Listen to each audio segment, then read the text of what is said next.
নমস্কার বন্ধুরা, আমরা চলে এলাম সরাই মনসায় পুজো দিতে। এই যে পিছনের দিকে রাস্তাটা দেখছো, এখানে হচ্ছে সরাই মনসা তলা বলে।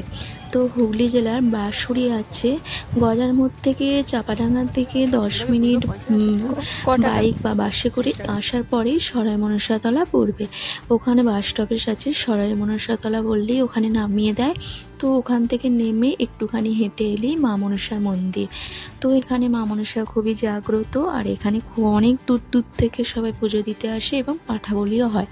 আমরা গিয়েছিলাম শনিবার দিন, তো আজকে যেহেতু গিয়েছিলাম তো আজকে কোনো পাঠা বলি হয়নি, অন্যান্য দিন পাঠা বলি হয়। দেখো রাস্তার দুধারে কি সুন্দর সারি সারি গাছপালা রয়েছে, সবুজ আর সবুজ, আর মাঝখান দিয়ে গেছে রাস্তা। গিয়ে একটুখানি এগিয়ে যাওয়ার পর মায়ের মন্দির। তো মায়ের যে যতটুকু জায়গাটা দেখতে পাচ্ছ, এই যে অংশটা দেখতে পাচ্ছ, এখানটা করে সমস্তটাই মায়ের মন্দির। মায়ের মন্দিরের কাছে একটা শ্মশানও আছে।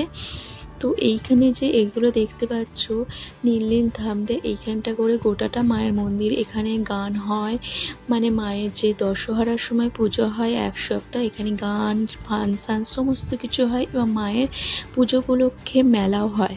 তো এর আগে আমি দশহরার মেলা তোমাদের সাথে শেয়ার করেছিলাম। এই যে হচ্ছে মা সরাই মনসা, আমাদের খুবই জাগ্রত মা মনসা।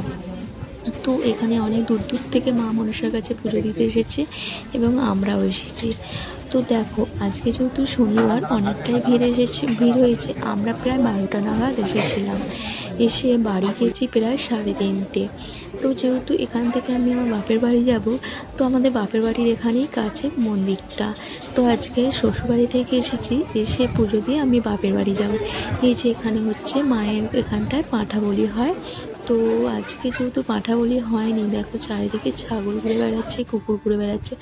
আসলে সবাই অনেক যাত্রী আসে, খাবার মানে নিয়ে আসে, সবাই বসে বসে খায়, এই কুকুর ছাগল সবাই খায়। তো তোমাদের দাদা ভাই কিছু বিস্কুট কিনে কুকুরটাকে দিল। আর কুকুরটাকে দেখতে পেয়েছো, মানে খুবই অসুস্থ, পাটা কীরকম হয়ে রয়েছে। যাই হোক, তোমাদের দাদা ভাই ধূপবাতি দেখিয়ে দিচ্ছে। দেখো সবাই বসে রয়েছে, সব ছাগলগুলো সবার কাছে যাচ্ছে, জানছে খাবার আছে সেই জন্য। তো এখানের মা খুবই জাগ্রত, তোমরা যারা যারা আসোনি এখানে চলে আসতে পারো। হুগলি জেলার বাঁশুড়ি সরাই মা মনসা, তো খুবই জাগ্রত। তোমরা নেটে সার্চ করলেই দেখতে পাবে হুগলি জেলা বাঁশুড়ির সরাই মা মনসা। তো আমি অনেক দূর থেকে যেহেতু এসেছি বাসে করে, আর আমি শাড়ি পরে সামলাতে পারি না, সেই জন্য আমি জামা পরেই চলে এসেছি, তো শাড়ি পরিনি। তো তোমরা এটা নিয়ে কিছু মন্তব্য করো না। যাই হোক, আর কাঁধে অনেক ব্যাগ ছিল, যেহেতু শ্বশুরবাড়ি থেকে বাপের বাড়ি আসছে, তো একটা দিন থাকবো, সেই জন্য অনেক ব্যাগও ছিল, সেই জন্য অত কিছু সামলে আসতে পারিনি। দেখো ঘড়িতে প্রায় 2টোর ওপর বেজে গেছে। তো 2টোর ওপর পুজো আমাদের শেষ হয়েছে। তো 2টো বেজে গেছে, পুজো শেষও হয়ে গেছে। এবার আমাদের প্রসাদ নেওয়ার জন্য ওয়েট করতে হচ্ছে। তো এত ভিড় হয়েছিল, প্রসাদ নেওয়ার জন্য অনেকটাই ওয়েট করতে হয়েছে। আর আমাদের মা মনসাকে কেমন লাগছে সেটাও হলো। তো মা মনসার সানযাত্রার দিন ভীষণ পুজো হয়, এবং দশহরা থেকে মা মনসার সানযাত্রা অবধি আমাদের সরাই মা মনসা তলায় 1 সপ্তাহ পুজো হয়। তোমরা যদি না অন্য সময় আসতে পারো, এই দশহরার সময় সানযাত্রা অবধি যে কোনো একটা দিন আসতে পারো, এখানে মেলাও দেখতে পাবে। তারপরে আমাদের পুজো টুজো দেওয়ার পর আমাদের খিদে পেয়ে গেছে, আমরা ঝটপট নিয়ে বসে পড়েছি। সাথে নিয়ে এসেছিলাম তরমুজ, ফল টল নিয়ে এসে সেটাই খাচ্ছি, এবং ঠাকুরের প্রসাদও খেয়ে নিয়েছি, আর ঝালমুড়ি। আর তোমরা ভেবো না বন্ধুরা ঝালমুড়িটা আমিষ, এখানে কোনো পেঁয়াজের ব্যাপার নেই। যেহেতু মায়ের মন্দিরে ঝালমুড়িটা বিক্রি হচ্ছিলো, সেই জন্য পেঁয়াজের কোনো অ্যালাউ নেই। তো সেই জন্য আমরা নিরামিষ বলি নিয়েছি। যেহেতু মায়ের আজকে পুজো দিয়েছি, সেই জন্য আজকে আমরা নিরামিষই খেয়েছি। তো পুজো টুজো দেওয়ার পর খাওয়া দাওয়া কমপ্লিট পর এবার এই দিকটা একটু বেরিয়ে যাচ্ছি মায়ের পিছন দিকে। তো মায়ের পিছন দিকে এই যে জায়গাটা রয়েছে সমস্তটাই মায়ের মন্দিরের পিছন দিক। তো দেখো তোমাদেরকে দেখাচ্ছি, একটা পুকুর আছে, এই পুকুরটা হচ্ছে মায়ের পুকুর। এই যে গোটাটা যতটা দেখতে পাচ্ছ, মানে সবুজে সবুজ হয়ে রয়েছে, পানায় পানা ভর্তি, বড় বড় কচুরি পানা।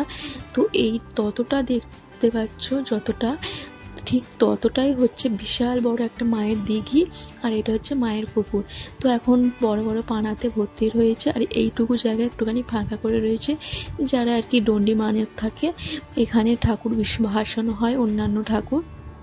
যেহেতু মা মনসা কিন্তু আমাদের ভাসান হয় না, এখানে সারা জীবন থাকে।